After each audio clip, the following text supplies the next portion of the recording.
უნამუსოდ მარტივი და გემრიელი ხაჭაპური 15 წუთში. საფრანგეთში ვარ და მაგ ხაჭაპური დავიპყარი გურმანი ფრანგების გული.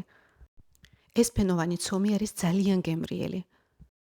მოცარელას და ფეტას ეს პროპორცია გამოდგა ყველაზე გემრიელი. შეურიეთ ერთმანეთს და სულ ეს არის.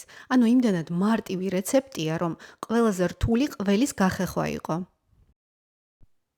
გადაანაწილეთ ფენოვან ცომზე, დააფარეთ ზემოდან მეორე ცომი და გადაუსვით კვერცხის გული.